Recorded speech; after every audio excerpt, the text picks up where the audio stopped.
What's up, pirates, boys and girls, whoever you are? This is your boy GM with One Piece chapter 890, 10 chapters away from the 900. I thought for sure that today we weren't going to get a chapter because I looked somewhere on Google that there wasn't going to be any chapter before January the 5th. But when I saw Sawyer's video coming up, I was like, okay, what the fuck?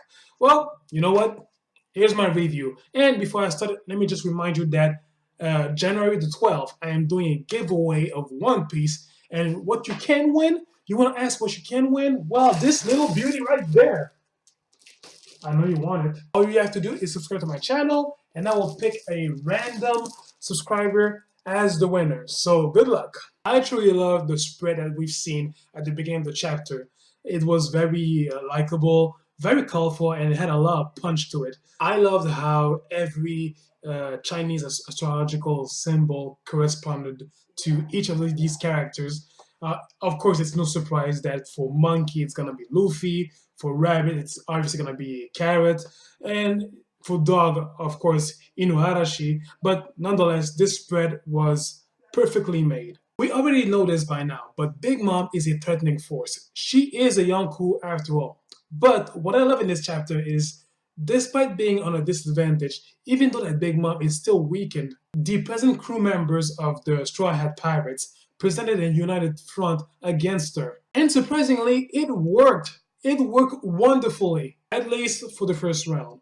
You see Big Mom wrecking havoc over the Thousand Sunny, and I have to say, seeing the ship being destroyed like that, it reminded me of the time that the Vogue Mary was, damaged and all that, but was still going on. Of course, obviously, the Thousand Sunny is more powerful and more durable than the Vogue Mary. But nonetheless, for Yonkou, it's just a twig they can destroy just like that. I really love how Jinbei performed against Big Mom. We saw in the past that Jinbei wasn't afraid of Big Mom. And in this chapter, his actions spoke so much louder than any words ever invented.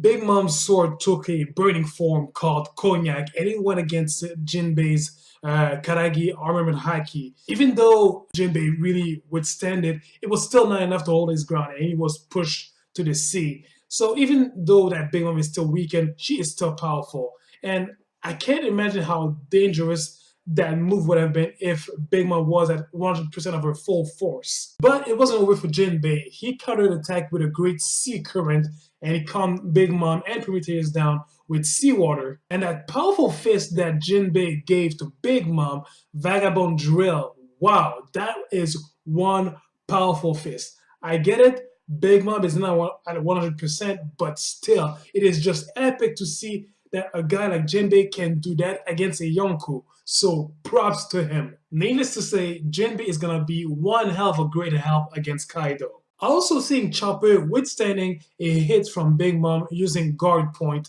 that was also surprising as well. I know that Chopper, we don't see him fight a lot, but he made improvement since the 2-year gap. Like, he's more powerful than he was before. But seeing that, like a hit from a Yonkou, he would stand that. So again, that as well, I was surprised to see Chopper do that to protect Carrot, of course, and Nami as well. So this was also amazing for me to see. Like, I know that these guys have to step up some time to time, but seeing it actually happening, it is beautiful to see. But yo, the tag team of Brook and Nami, wow, I did not expect that, but it was wonderful. There was this part where Nami tried to trap Zeus with the Black Thunderballs, but he wasn't going to fall for that, and he shocked Nami, or so we thought. But turns out that he lightning struck Brook, and it had no effect on Brook because apparently he has no skin, so lightning is he is immune to lightning attacks, which I kind of find that surprising, but it's a plus, we'll take it. But if you think about it in the One Piece logic, it does make sense because Brook is composed of nothing but soul and bones. Therefore, he has no nerves to receive pain.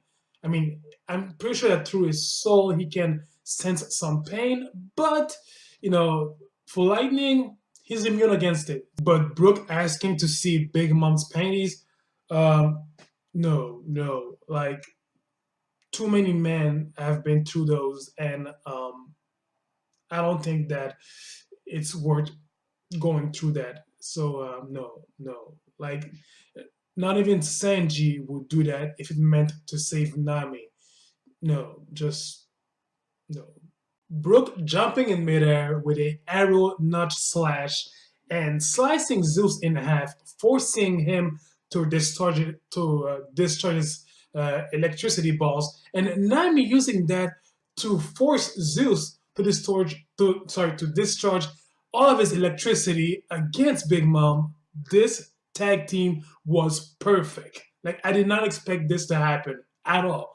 I was really surprised, but it was so well executed. I was fascinated by that. It was terrific. But I gotta give it to Nami. When she was holding this little cloud that Zeus became after discharging all of his electricity, she was like, I didn't ask you to be my friend. I asked you if you wanted to be my slave. So what's it gonna be? My slave or you're gonna die? And you saw Zeus' face, so adorable but so frightening for his life. It was such a golden moment for me. Ever since Zeus and Nami have met for the first time, I think that they have been emphasizing on their relationship, whatever that is, a lot. So I'm still wondering, after that, is it still gonna happen? Is Zeus gonna be able to live outside of Big Mom's grasp and join Nami? I would love to see that happening because it looks like this sort of a master slash slave funny relationship that I would love to see. And with Zeus out of commission, Big Mom is using Prometheus to fly over. So it's gonna be harder for her to face the Straw Hat, even though she is still at an advantage from my point of view. By the way, speaking of Big Mom, she still remembers that Pedro was the one who told her that there was a cake on the ship of the Straw Hat, and if she doesn't find it and realizes that that Pedro was lying, which he was, she will kill him. So the guy is freaking out. We saw him. Overall, this was a great chapter. It was, even though it was focused on the same spot, it definitely delivered in action and drama. So it's a great way to end 2017. The way I see it, I think that Big Mom is gonna continue to become weaker and weaker, and at some point she's gonna need to be saved. And this is where Sanji, Chiffon, and Pudding are gonna come in handy.